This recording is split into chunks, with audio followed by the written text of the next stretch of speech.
Let's spend a few moments on our review section here.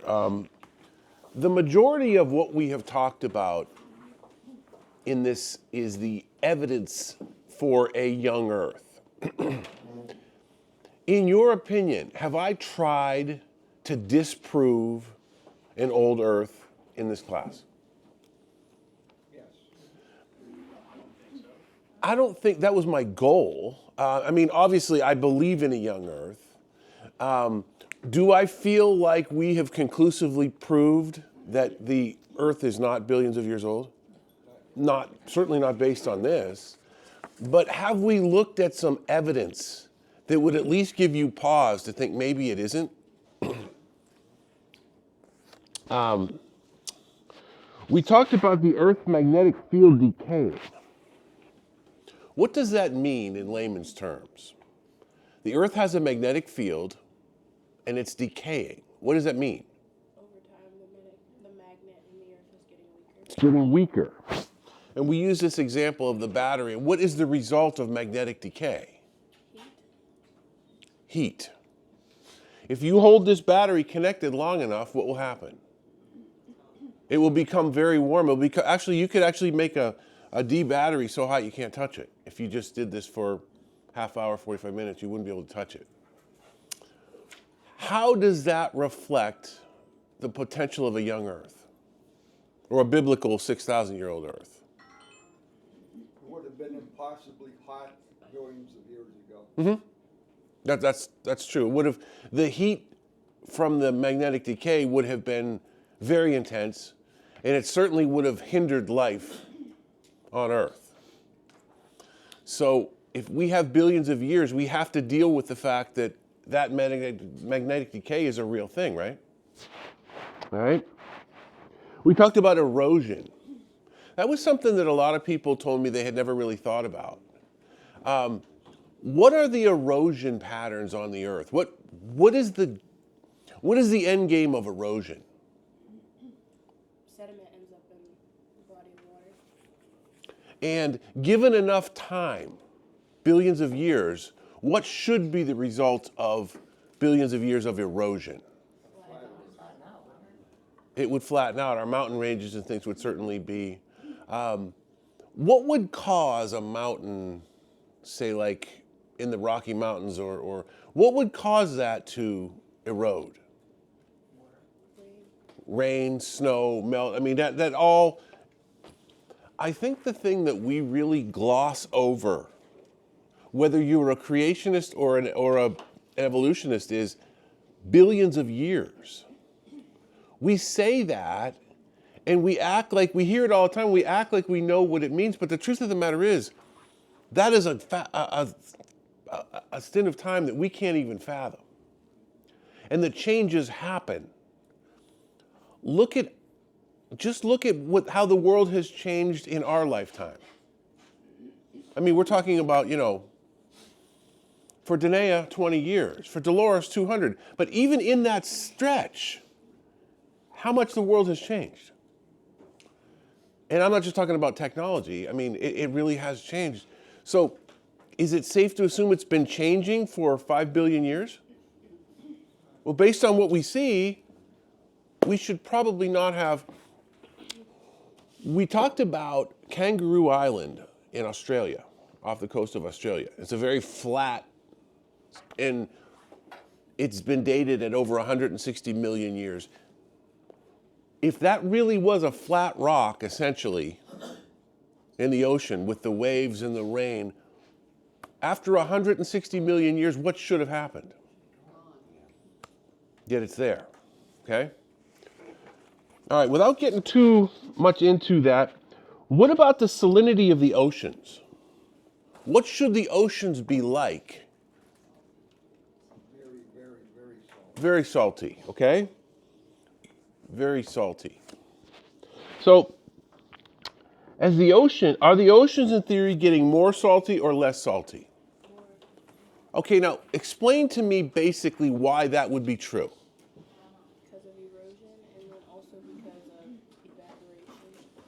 And when the water evaporates, what leaves? Just the water. Just the water. Everything else stays. Hopefully, this snow will someday melt and we'll have another picnic at my house. And when you come over to my house, some people have noticed I have a small pond in my backyard. Well, one of the things that I do with it is every year I add salt. The koi needs salt. Now, the water evaporates in my pond about an inch or so a day with the waterfall running. So every week I have to add 3 or 4 inches to it. But I never re-add salt. Why not? Doesn't evaporate. Salt stays. The only way that you lose salt is if you physically pump the water out of the pond. Is the ocean the same principle? Where does the salt come from that ends up in the ocean? Erosion. So as billions of years, what should have happened? It should be like the Dead Sea. Based on the salt levels that we have now, the ocean can't be billions of years old. And again, this is just measuring what we measure, what goes in. So are these all evidences? Now, if you have a 6,000-year-old Earth, all those numbers fit just fine. All right? Now, here's where things are going to get very, very interesting. Kalani, would you start with D? Scientists agree that our sun is burning out and essentially shrinking. Okay. Is that a logical observation? That tree right there, those lights on that tree are plugged into an external source. Therefore, as long as we have that external source, that will light up. What will eventually happen to this battery? It will die. Why? There's only so much energy in it. Now, are there battery rechargers that we yes. However, left to its own devices, the battery will die. How is the sun similar to this battery? Not so much energy in it. Yeah, it's losing energy. It's not gaining energy. So eventually the sun is going to, like a campfire, if you don't keep throwing logs on it, it's going to die out, okay? So do we all, I don't think anybody would disagree that the sun is shrinking. It just is. Okay, Kalani, keep going. At 0.1% shrink rate per century, the sun would have been 6% larger 6,000 years ago. All right. 0.1% every 100 years. That is a small shrink rate. That's not really noticeable, right? So if the sun was 6% larger than it is today, would that really affect Earth that much at 93 million miles? You're talking about those kind of numbers, yeah. Maybe a little bit, but 6% is not it's not unfathomable. Do you agree with that? I mean, it might have been a little warmer here on Earth, but we would expect that anyway based on what we've read. Okay? All right, keep going. At this same rate, it would have been twice as big as it is now just 100,000 years ago. Okay, so when Dolores was in middle school, the sun would have been twice as large as it is today, just 100,000 years ago. Would that have affected things here? How? We got a problem, okay? Now, Kalani, I promised you made, read A. If our sun were double the size it is today, would Kalani still be cold all the time? Maybe. I think she might be. I've never met anyone who on a 90-degree day still is cold. It's Kalani. Now, think about that for a second. If the sun was double the size it is today, would Earth as we know it be plausible? Okay. Now, let's extrapolate this a little bit further. At 20 million years, a lot of times we say billion with a B so people know the difference because we use these numbers so often. There was a baseball player from the Yankees that just signed this week for $700 million for 15 years. What the heck do you do with that kind of money? So now the debate becomes, they were talking on ESPN about who's going to be the first $1 billion contract, because it's coming. And we interchange the word million and billion in our, we just, I meant billion. It's the same. It is not the same. Billion is a lot. Billion is crazy. For anybody here over the age of 40, okay, we grew up watching Adam West and Batman, okay? Those were the greatest episodes of all time. I don't think people realize the star power that was in those. I mean, Cesar Romero, Otto Preminger, Burgess Meredith, these were all Hollywood stars who wanted to be in this stupid show. But the premise of the show, and it took place in the 60s, was millionaire Bruce Wayne. Remember that? Millionaire Bruce Wayne, who was Batman. And back then, oh my gosh, he's a millionaire. Oh my gosh, he's a millionaire. That was unfathomable, that he was a millionaire. We don't bat an eye at millionaires anymore. Now, we talk about Elon Musk, who's a multi-billionaire. And I read a story an article that Elon Musk is projected to be the first trillionaire in the history of the world. Million, billion, trillion. I'm going to tell you from a math perspective, it's unbelievable. Bruce Wayne would have been considered broke by today's standards with just $1 million. Not that any of us have $1 million. I'm just saying that, the game has changed. So let's not kid ourselves. 20 million is not the same as 5 billion. It's not close. Angela, would you read B? At 20 million years, I want you to hear this. At 20 million years, it would have been touching the earth. Would Kalani be happy then? 20 million years ago, that's a drop in the bucket by evolutionary standards. At the shrink rate that we're dealing with, the sun would have been touching the earth.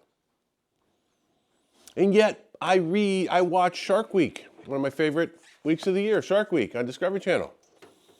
400 million years ago, Megalodon was swimming in the ocean.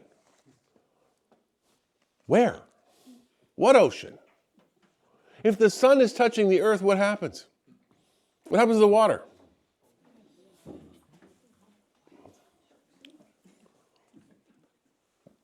Scarlett, do you know what's hotter than the sun? McDonald's apple pie filling. We have established that here. Anyone who's ever gone to McDonald's and bit into an apple pie without letting, oh my gosh. All right, so, Danae, would you please look at letter E? This is very important. Last week, we talked about presuppositions. What are they? Does everyone have them? What is a presupposition? A claim that you believe without any evidence being presented. Okay. That's one definition. But Danae, would you share with the class, without mentioning any names, the conversation that we had about 25 minutes ago about, and leave the names out of the story, but you ran into what? Oh, a bishop. Okay. Someone from your past. Okay. And it triggered some memories for you. Okay. Share with us what that was. A clergy member from... That sometimes pastors are really, really, really well off in, like, the black community, basically. Like, they kind of, like, it just, I don't know. Like, when you start to, like, draw the lines, and I used to always operate under the assumption that all churches were like that. Like, they've robbed the people, pretty much. Because in the congregation, you'd have people that weren't doing well, and then, the pastors living all well off, and they have really nice cars and stuff, and like they come Sunday, and maybe you can come over, but if not, like bye, see you next week. Fortunately, that never spilled into the way community. Joel Osteen and Kenneth Copeland have never done anything like that. The bottom line is Danae's presupposition of church was it was a place where rich people steal from poor people. That was your view of church. Now, when you came to Immanuel, that's what you assumed you were going to see, right? We see Christian with his minivan with the door falling off. You know he's rolling in it. He really did. His door fell off his van one night when I was here helping him unload stuff. And yeah. And he had a friend come over and fix it. I mean, that's impressive. Okay? All right. So a presupposition is something that you already have coming into something. Merlin, have you ever had, prior to moving here, have you and Alan ever been to the United States? I have been. You have? Yes. Alan, had you ever been here? No. Did you have presuppositions of what you thought it was going to be like when you got on the plane?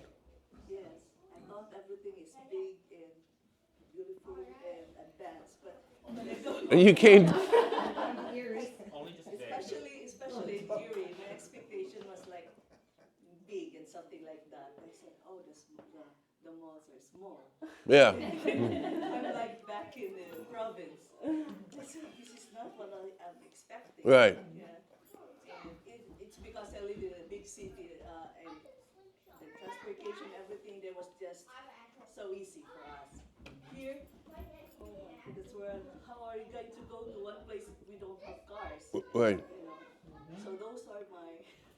But you had presuppositions that you have since adjusted since living here for 2 years. So yeah. Now we call Mill Creek Mall as our SM, but a small SM. Okay. Our mall there is just like blocks. It's so big. Mm-hmm. So you can like from the one entry you entered going to the next the exit one, it takes like an hour for you to get there. Oh, wow. So it's so big. It's like really big. like I said, this is just so small. Where are we going to go? Do not tell my wife any more about this. She'll want to see this mall. Yeah. Oh yeah. If the husband's at home, we can have a lot more stuff. We're gonna have a field trip. Yeah. We won't be able to say no, we're not And spending. it's like a multiple level. And we have like a mall there that is shaped like a big boat. A big boat. Yeah. It's better than shaped like a gun. Yeah, ours is like a machine gun. But yeah. How about that? Huh. So your presuppositions of Erie were different than what you saw. Yes. You were thinking you were going to find a really big church with a, yeah, you found. No, I'm not looking for big churches. I Yeah. just want to be in a church where the Lord leads us. That's Well, you found one. All right. Does everyone have presuppositions? Oh, yeah. Is it possible to live without them? Maybe in theory, but is it really possible to have presuppositions? I mean, like I have no thoughts whatsoever as I go into something. I don't know. I saw this meme. It said, if you have second thoughts, you're two ahead of most of It's probably true. That's probably true. All right. According to the Bible, there is no such thing as an actual atheist. Romans 1:18-20, we read it. Is that true? Do you believe that there is really no such thing as an atheist, that all of us know that there is a God? Whether we choose to acknowledge it or not is a different subject. Are there people who are able to suppress the truth out of anger? And is it safe to say that if someone says, I don't believe in God, you could say, yes, you do, you just hate him? According to the Bible, is that an accurate? Okay. Big difference. Big difference. All right? Now, if we are all without excuse, why don't more people believe? Because then they would have to stop acting like heathens and drinking and smoking and fornicating. Okay. I would agree with that.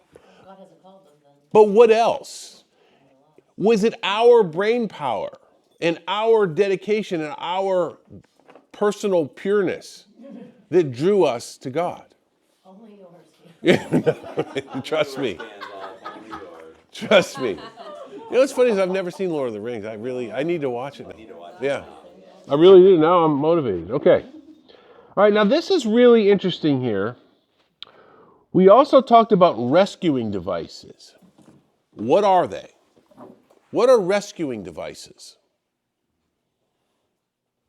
Anybody remember?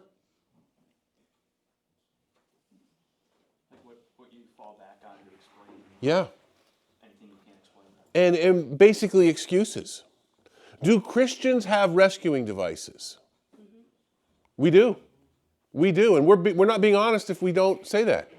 It is faith. And anytime you're working with faith, you have to have, now your faith could be your rescuing device, but the bottom line is we have rescuing devices. We cannot answer every question that our critics throw at us. We believe the Bible on faith. We believe God on faith. But where did our faith come from, Tom? Ultimately, our faith is a gift from God. It's not something that we developed or we started. It wasn't a seed that we planted. Okay? Now let's get into something interesting here. Danae, would you read Roman numeral 2? This is very interesting. I think you'll find this fascinating. The real issue in our discussion is the relationship between our presuppositions and the evidence. Okay. A couple of weeks ago, I told you the story about the kid who threw the milk carton and hit the girl in the head. Remember that? Anybody not remember that? I was working lunch duty at East High School, and this kid, he was the tallest kid in the school. He was 6'8", and he was wearing a Steelers jersey. And I'm standing there. My only job in the cafeteria is to stop fights. That's really what I'm supposed to do. And so this kid gets up. He's looking around. He throws a milk carton across the cafeteria, hits this girl in the back of the head. I'm like, okay, that's it. Let's go. Let's go. Go to the office. Let's go. What? I didn't do anything. I saw what you did. Come on. This kid started screaming at me like I've never been screamed at. I didn't do it. I swear on everything I love, I didn't do it. I swear I didn't do it. He's screaming and yelling. We're walking down the hall. By the time we got to the office, he was so convincing. I started to doubt what I saw. I'm like, did I make that up? I mean, this kid's crying. He is so convincing. So I take him into the principal's office. I'm like, I'm stuck now. I got to stick with my story. Set him down. I swear he's lying. He's lying. He called me a couple of names that, you might have reverted to at one time, Danae. And so the principal says, okay, we're calling the mom. If the teacher says you did it, you did it. And of course, the kid is just throwing stuff. He's flipping out. And I'm literally sitting there going, oh my gosh, I really was doubting. Have you ever done that? Like you're just doubting, like, did I really just see that? Because it was bizarre to begin with. So the mom comes in to pick him up and she's screaming, my son does not lie. He's lying. And I'm like, oh my gosh. So the principal says, I've had enough. He said, let's just watch the video. So there was cameras in the cafeteria, super slow motion. There's him throwing. You see the girl's head go down. He's slapping I go, that's what I saw. The mom looked at him, time-stamped, 2 hours ago. Same shirt. That's not my son. That's a rescuing device. That is a rescuing device. They tried the card. They tried everything they could. I seriously, until I saw the video, I wasn't 100% sure what I saw. But that woman had a rescuing device. So she walked out and cussed out both me and the principal because her rescuing device was, that's not her son. What's a rescuing device? It's something that we grab onto to hold onto our beliefs, no matter how ridiculous those beliefs may be. Okay? Now, I think you'll find this fascinating. I did not know this, okay? Letter A. We all have the same information, but how we process it is the key to our conclusions. When that mother and I both watched the tape, we both had the same information. She processed it. That can't be my son because my son wouldn't do that. I processed that. He's wearing the same clothes. He's got the DNA. That's your son. We had the same information. We came to two different conclusions. By the way, I did not make that story up. I did not. I'm not that creative. Let's take a look at something more specific, like the physical nature of comets in space. Okay, comets. Can you name a famous comet? Yeah. In fact, the whole Heaven's Gate cult with Hale-Bopp was based on Halley's Comet. Great story if you ever want to read it. 1995. Wow. All right, keep going. comets are made of dirt and ice and are part of our solar system. That is not the dispute. Okay. So a comet is something in space. There's a lot of dirt in space and dust. And as it is in space, it collects because space is very cold, like Kalani, it's very cold, it forms ice, okay? So what is a comet in theory? It's just an ice ball with dirt. That's all it is. Make sense? A lot of debris in the universe, right? Okay? Keep going. They orbit in elliptical paths that eventually bring them closer to the sun. Okay. Comets orbit. What happens to an ice ball when it gets closer to the sun? What's it going to do? Melt. Has to, right? Okay. Now, let's go slow on this. Keep going. This would cause the comet to vaporize and disperse into space. It's logical, right? The lost material that is swept away is known as the comet's tail. Makes sense. Does that make sense? That a comet's tail is nothing but what's being melted as the ice melts or whatever, it's in a trail, okay? Keep going. Based on these facts, comets can only last about 1,000 years. So why are they still here? Okay. The maximum that a comet could possibly live in our solar system is about 100,000 years. Why? Give me a logical reason why that would be true from a non-scientific people like us. Because maybe where it starts at is farther from the sun. Okay. As it makes its way closer, it's been 100,000 years. Eventually, it's going to run out of, right? Just like if I retire tomorrow, which I could, the day I retire, what happens to my income? It stops. So eventually, I'm going to run out. So when you go to retire, you have to figure out, how am I going to live the rest of my life without this income? Now, have I invested? Have I done this? Have I done that? My pension? But ultimately, there is a finite amount. And you have to figure that out, which is why you'll be seeing Danae in a couple of years. However, the same thing is true with a comet. It has to eventually, it's going to run out because eventually it's going to run into heat sources. And it's going to, does that make sense? Yeah. All right, I'm not trying to get too, all right? So 100,000 years would be very generous that it could survive, right? The only thing that can survive longer than a comet, unattended like that, is a goldfish that you win at the fair. They either die in 3 minutes or they live forever. Isn't that? Yeah. All right, now let's see if we can figure this out, Danae. To the Christian astronomer, this isn't a problem at all since he or she views only 6,000 years. Okay, so if I'm a creationist, I have no problem with comets because the universe is only 6,000 years old, so we should, I don't have a problem with that. But what if you're an evolutionist? How could there be comets still there? What should have happened to them? They should be gone. They should have melted. Okay? Do you see how the comet right now causes a problem for an old Earth evolutionist? Does anybody disagree that comets exist? So what do the evolutionists need here in order to keep their view alive? A rescuing device. A rescuing device. Like, do comets, are new ones formed, or does it only? That's a great question. That's a great question. So Kalani, why don't you pick up on number 4? For the secular astronomer, this is a major problem. How do they resolve this conundrum? They assume that there is an Oort cloud, producing new comets surmised by James Oort. Okay, now, there was an astronomist, and I'm not being funny, there was an astronomist named Dr. James Oort, and he surmised that somewhere there is a cloud in space that is creating these comets. A factory, if you will. Now, wherever this cloud is, it is so far remote that we can't see it. Okay? Now, let's be honest about that. Wait, we can't see it, you said? Right, our telescopes can't see it. It doesn't exist. Wait a minute, we don't know that. Just because you can't see it, right?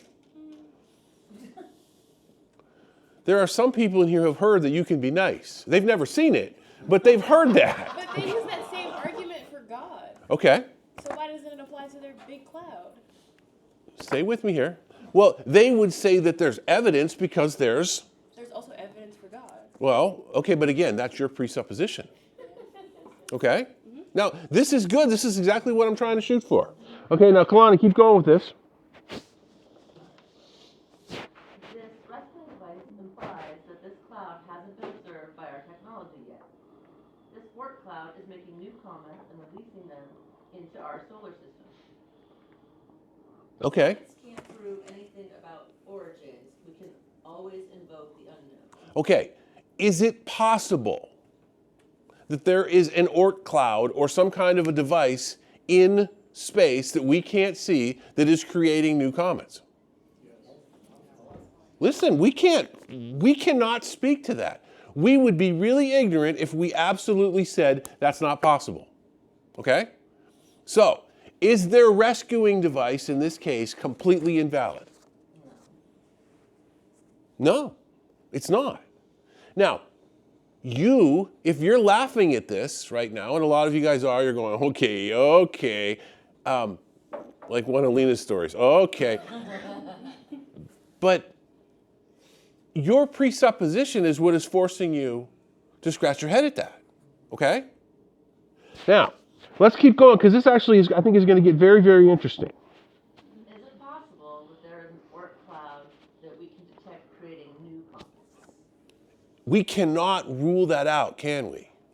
Okay, now let's look at this, for example.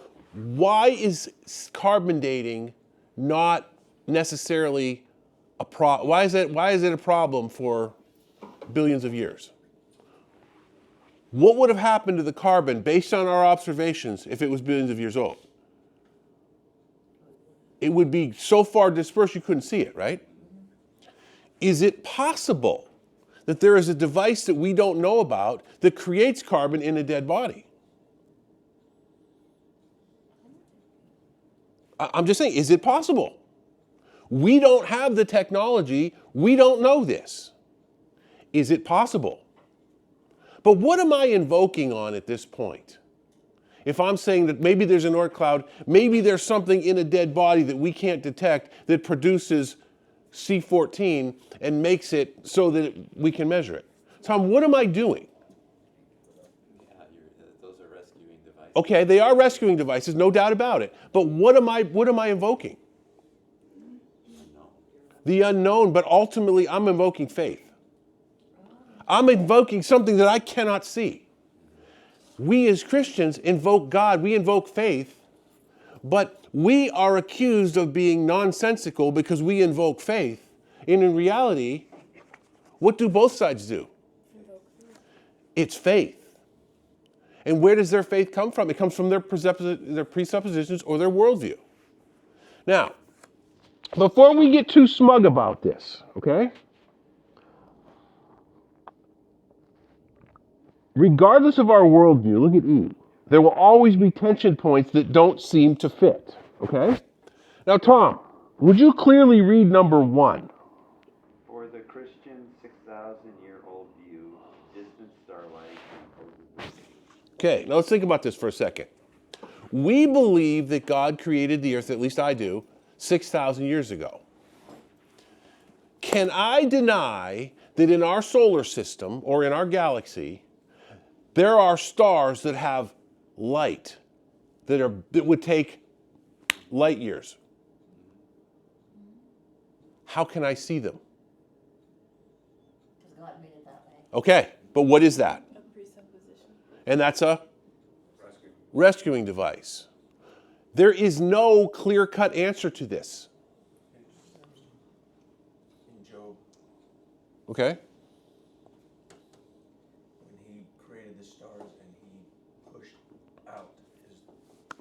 Okay. So you're saying that God created the universe to look like it was old. I mean, the bottom line is we, as 6,000 years, as a 6,000-year-old Earth believer, I have to accept the fact that there are stars that it should take more than 6,000 years for the light to get here. So, as a Christian, what do I need to hold on to my view? The Bible doesn't give me one. What do I do?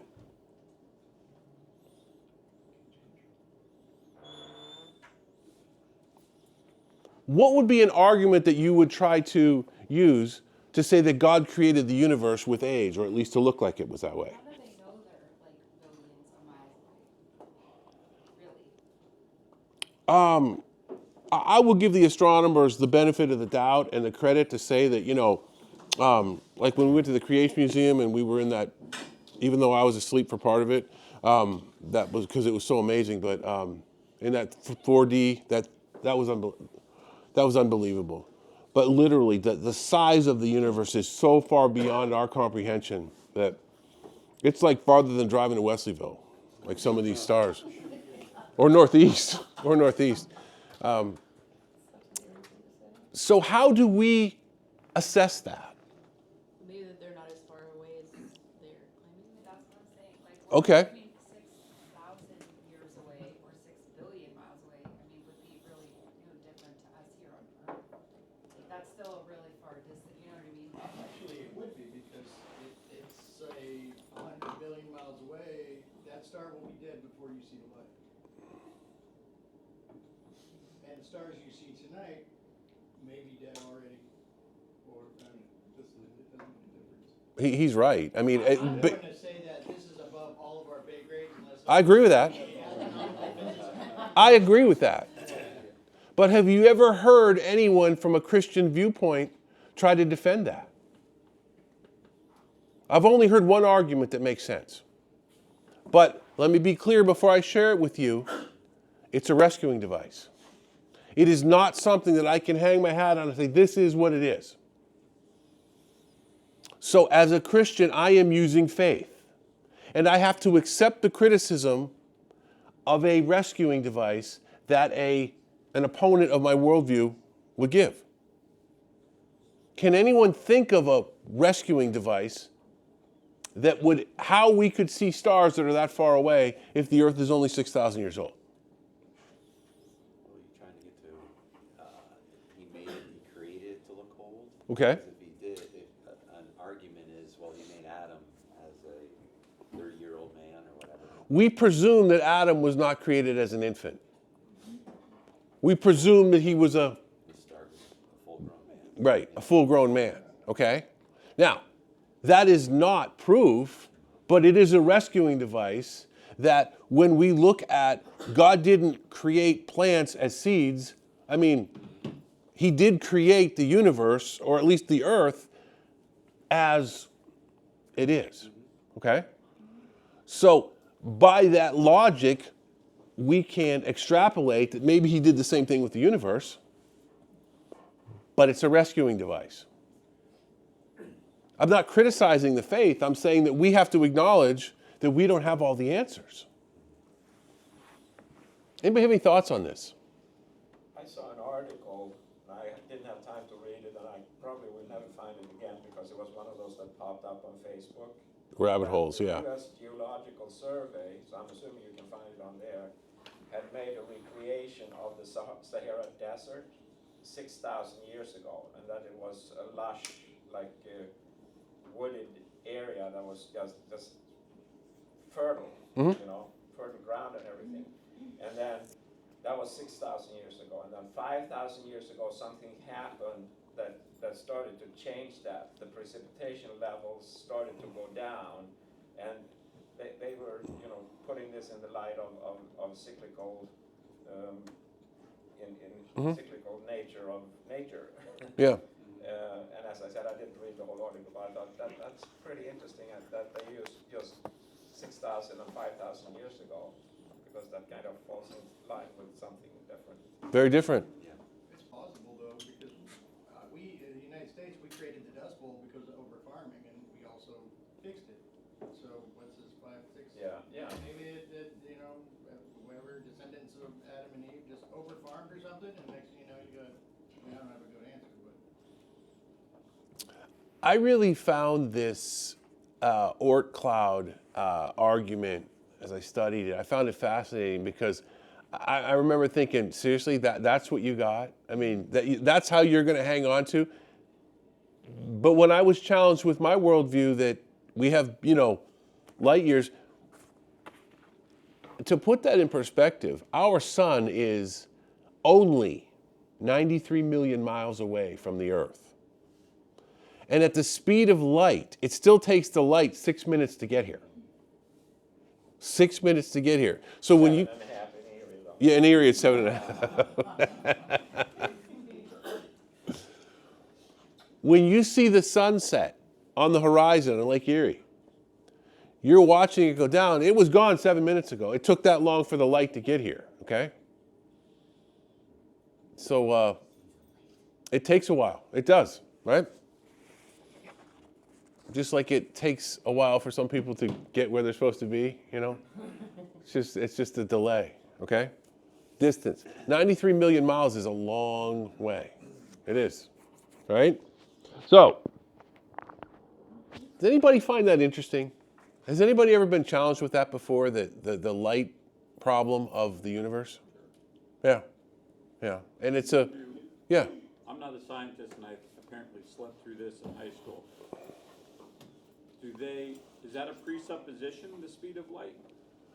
Do they have a way to actually, they know beyond a shadow of a doubt light travels at a specific 186,000 miles per second? They know that. Yes. I mean, without getting into a lot of detail, yes, it's and you can extrapolate it, over shorter distances, but ultimately... How do they know how fast it travels out in space compared to what they're observing here? That's a fair question. I don't know how to answer that.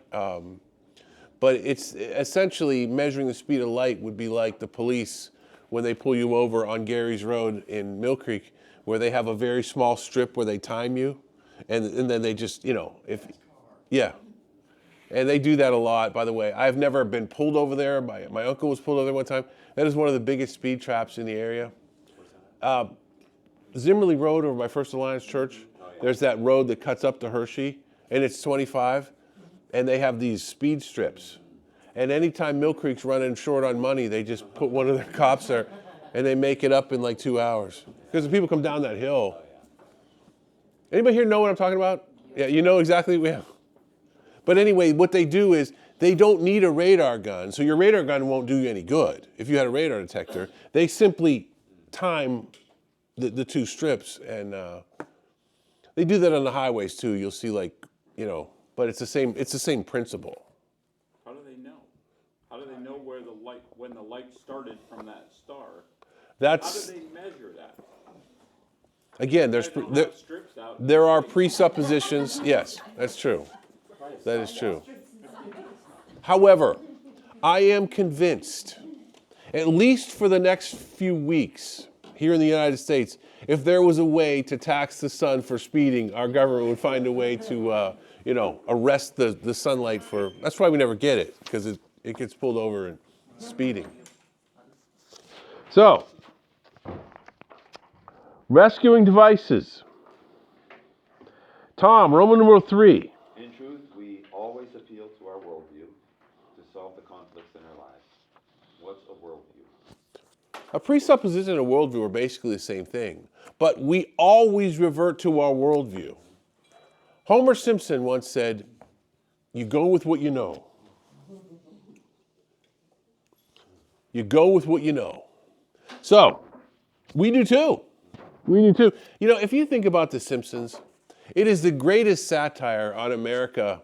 It's just everything that they do is a satire on America, and Homer Simpson just depicts so many of the, doesn't pay attention to his kids. It's where we are. It just is. Keep going, Tom. While we all see the same facts, our worldview interprets the facts to make sense for us. For this reason, all evidence or facts reinterpreted by prior beliefs. There are no exceptions. Do you agree with that?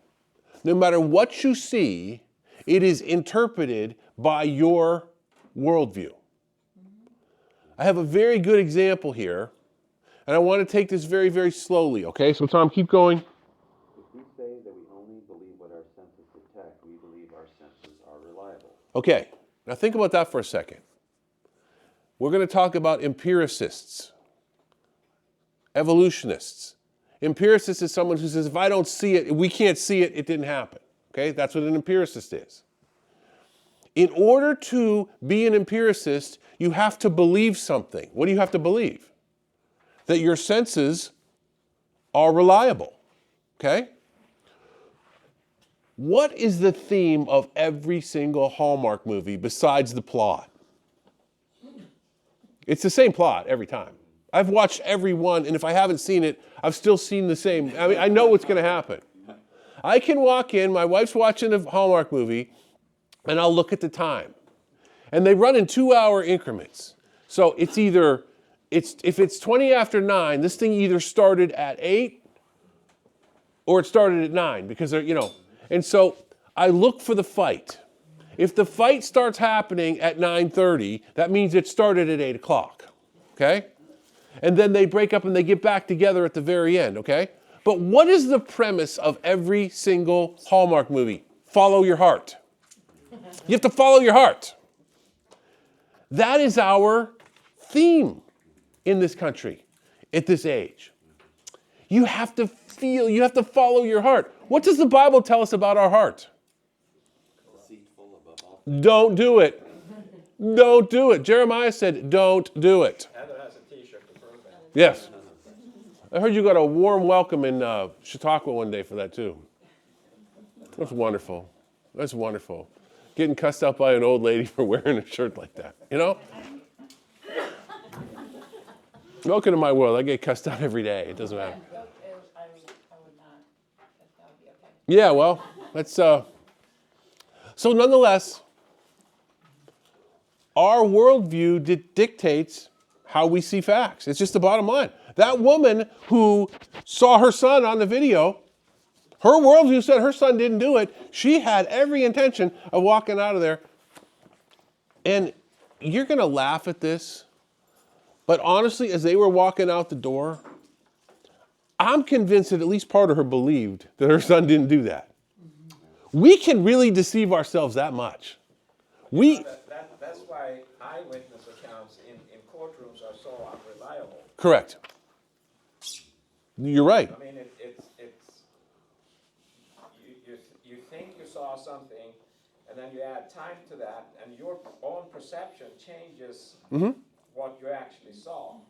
And I mean, they've made several movies of this where the movie plot is not Hallmark, but the movie plot is that you see what happened from different angles and from different people, and you come to completely different conclusions. Right. Until they bring everything together. Right. And that's essentially what a jury is supposed to do, right? You're supposed to get the... Okay, so Tom, let's go into the example here. Magicians get paid to entertain us and make us see illusions that we know aren't true. If your neighbor says they saw a UFO last Let's go back to that for a second, the magician thing. When you watch David Copperfield or David Blaine or Chris Angel or whoever, I mean, they do things like, I'll be real basic. Woman gets in a box and then they cut the box in half, and we saw that person get cut in half. Why are we not horrified? Because the reality is it's not true. Our perception says there's no way that, my presupposition says there's no way he's going to murder some woman on this stage. This is a show. But did my presupposition, take a 2-year-old in there. They'll freak out because their worldview is they believe what they see. Actually, you know what? Take that back. I should just say some people, not just a 2-year-old. However, we are entertained by that because in our worldview that can't happen. So we've dismissed what we've seen from a magician, right? That's what we're talking about here. Okay, let's go to the UFO. If your neighbor says they saw a UFO last night, you use your worldview to interpret it. If you don't believe in UFOs, you probably have other ideas about what they saw. Perhaps your neighbor is known for drinking and seeing things. You get the point. Okay, now, UFOs. I am not here to debate whether alien life exists or not. That is not the point of this. If I don't believe in UFOs, how did I come? What formed that opinion for me? My presuppositions.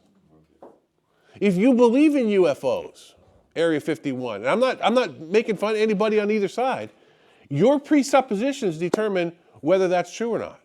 There are people who really believe that Area 51 is a real alien place. I don't know, I've never been in there. Jackie, you were in the Marines, you ever been in there? No? Then there are people who think it's a complete hoax. But why could those two people, we all know Area 51 exists. How did they come to two different conclusions? Their worldview. Right now in New Jersey, there are people who believe in UFOs. Yeah. Nobody knows anything about it. Federal government knows nothing about it. What do you mean? They're the size of a... Not a threat. No, not a threat. They're the size of buses and they sound like Harley. Oh, no, nothing to see here. Deny your eyes Yeah, every time. exactly. But now we're into worldviews, aren't we? Now, if you believe you have nothing to fear or there's no harm, then what? Your worldview is, our government is telling us the truth and the reporters are telling the truth. If you don't, but do you see how quickly that divides us? I don't know if anybody paid attention, but about a month ago we had an election and there were people who were on both sides. I don't know if you remember, it was a small little, might have been a commercial or two on TV. Bottom line is, again, I'm not pushing any particular worldview, but you couldn't get two more diverse candidates. You can't. In the history of our country, there has never been two more diverse candidates, A or B. I'll leave it at that.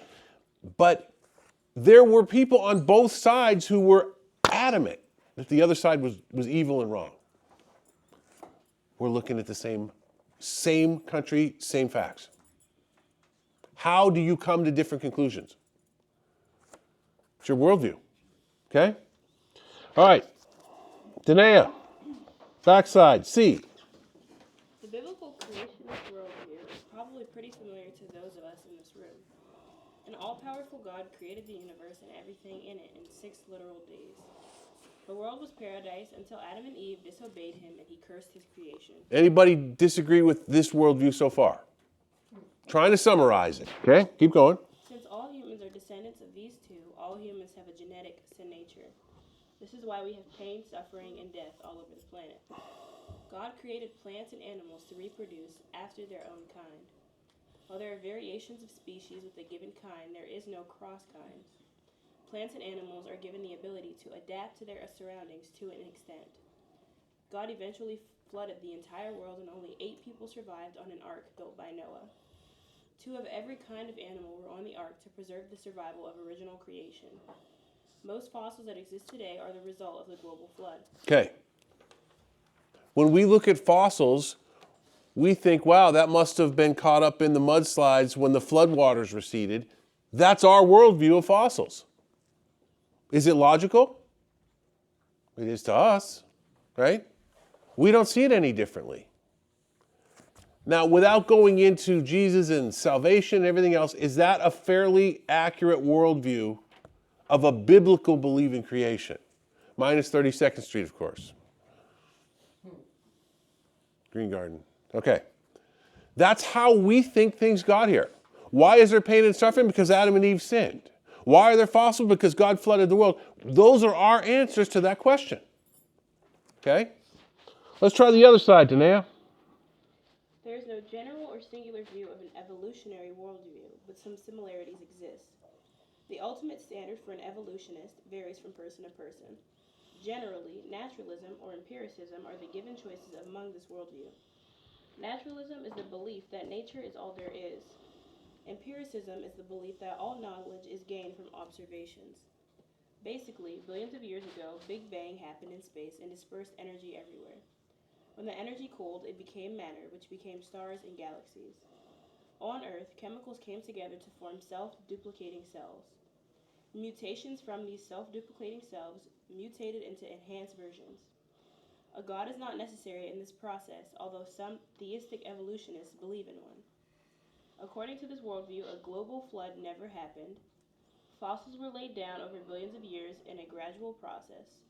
Generally, they hold to a philosophy of uniformitarianism, which assumes that present observation are consistent with what happened in the past. Okay. Now, there is no one singular worldview on evolution, but essentially that is the similarities in the two. Now, the bottom line is we're looking at the same fossil. How did it get here? Your worldview determines it. Just like if you don't believe in UFOs, you will dismiss anybody who says they saw one. If you don't believe in Bigfoot, you will dismiss anything, or Sasquatch, you will simply dismiss it in your mind, and whether you're polite enough to nod and agree, in the back of your mind, you're thinking, you didn't see that, okay? Then there are people who, in their mind, believe in Sasquatch and think that they live next door to them. It's your worldview. I don't think we can stress this enough. Our worldview determines everything. Why do you think, and I'm again trying not to get off topic too much, why do you think that the Nazis and the Soviets, why did they take kids away from their parents and put them in like camps? Why did they do that? Shape their worldview. Propaganda. Adolf Hitler, who, again, despicable. No way am I defending him, but was he stupid? Let's be honest, he wasn't stupid. Adolf Hitler said this. He said, if you give me a kid till they're 5, you'll never change them. In other words, if I can have that formative, those formative worldview, it will happen. Your worldview. Now, are there exceptions to that?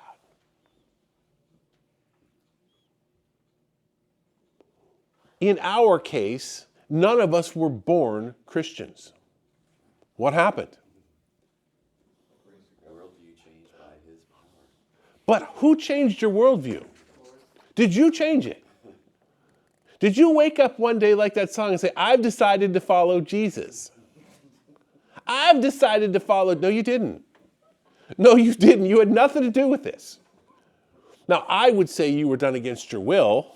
Perino would say, no, he changed your will so you would want to. And Perino would have high impact fellowship with me for 2 hours, and then we would agree that we're both right. But it's a great 2 hours. Mr. Miyagi versus Gandalf. That's right. All right. So, let's wrap this up here. Roman numeral 4. Angela. What we are dealing with in these discussions is competing worldviews regarding the same facts. People will draw different conclusions based on their personal worldviews. This is honestly the basis of every disagreement, otherwise we would agree on all facts. Evolutionists will view fossils as being millions or even billions of years old. Creationists will surmise that fossils generally date back to Noah's flood about 5,000 years ago.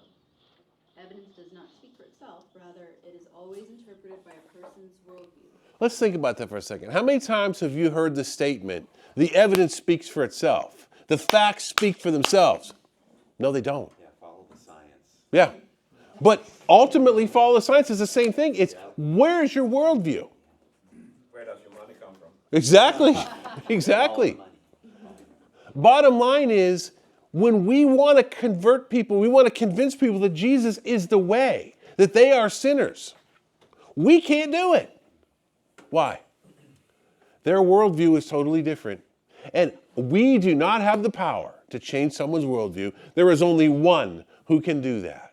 And if you are here saved today and going to heaven instead of hell where you deserve, it's because God changed your worldview and changed your heart. You didn't do it. I didn't do it. Danae will tell you in her testimony that I started arguing with her in school, in class, about the Bible. Then she came here and she would say that on the surface, she would say that, you know what, my arguments convinced you that the Bible was true. But the truth of the matter is my arguments had absolutely nothing to do with it, because if the Holy Spirit had not moved you, you would have never even thought about it. It's true. And that's true of every one of us. There is no one who led us to Christ. He did it himself. Now, as Perino says, does God use means to do that? Absolutely. Could he use us as a means to do that? But we're nothing but a tool. It is all about him. So, here's where we're going to end this. Angela, would you read C? Because this is where you really like to get into debates. Is it possible that neutral ground can be found where creationists and evolutionists can agree? If we pretend to be neutral, we are simply kidding ourselves. There is no such position. Since both worldviews think they are correct, a third view would have to disagree with both. Okay, Angela is always looking for someone to come in and debate. She loves to watch debate. I think she's really someone who just enjoys conflict, which is actually not true. Someone else's conflict. That's right. But ultimately, if we have a creationist and an evolutionist having a debate, is that debate going to sway anybody? Most likely. It could, but only if God moves them, okay? Now this is interesting, okay? So let's look at this, because we began this session or this series with theistic evolution. What is theistic evolution? It's a worldview, but what does it basically teach? That God created the world, but he did it over millions of years. Through evolution, okay? Now, what is theistic? First of all, who created or thought of theistic evolution? Was it an evolutionist? That would be impossible. Why would it be impossible for a true evolutionist to come up with theistic evolution? Because your starting point is God and he doesn't exist. Okay? So it had to be a creationist that came up with this. What was their purpose? To try to fit in with the world and to appease, okay, your opponent. Now this is fascinating. I found this fascinating. Keep going, Andrew. If it didn't, it would be one of the two. Please tell me that makes sense. Okay. If we pretend to be neutral, we're kidding ourselves, okay? Since both worldviews think they are correct, a third worldview would have to disagree with both. Remember when I told you about how I got beat up by my two neighbors? Because Scott and Mark got in a fight, and the dad came up and asked me who started it. Did Scott swear at Mark? And I'm like, well, he swore, but he didn't really swear at Mark. He just swore. I was trying to appease both. And the truth was, my story was completely different than both of their stories. One said he did not swear. The other one says he swore at him. All I did was get them in trouble and get me in trouble. That's what I did. I'd have been better off picking a side. There was no way to win that. I still have scars from that beating. All right, so let's go through this. Do you agree that it cannot be that a third worldview would have to disagree with the other two? If you're trying to appease these two, the third one would have to disagree with both logically. All right? All right, Ange, let's see if we can go with two. Nice and smooth here. I'll try not to interrupt. I feel like Christian. Since both worldviews think they're correct, a third view would have to disagree with both. If it didn't, it would be one of the two. Please tell me that makes sense. If the neutral view disagrees with both, then both creation and evolution must be wrong. Evolution claims that there is no creator and everything is from random chance. Christian creationists believe that God created all things for a purpose. By default, theistic evolutionists are saying that both these views are incorrect. Is that true? That a theistic evolutionist who's trying to bridge the gap is actually calling both sides incorrect. One side says there is no God, everything's random. The other one says, no, there is a God and nothing is random. and the theistic evolution is actually, you know what, there is a God, but everything's random. You're contradicting both. Where do we stand on this? Our worldview makes all the difference. It does. I can think of several Wednesday nights where people have left here very upset with things that, Perino said, because he's so obnoxious. But I may or may not have irritated one or two people, but ultimately their worldview clashed with what we were saying. That's the bottom line. And we have to, as Christians, be prepared for the fact that someone with a different worldview is not going to come to the same conclusions that we do. We're going to look a little more into this next week. After that, I think we're going to take another break for Christmas. Before we leave, though, I would like to pray for Gary and Stephanie again. Perino, would you lead us in prayer?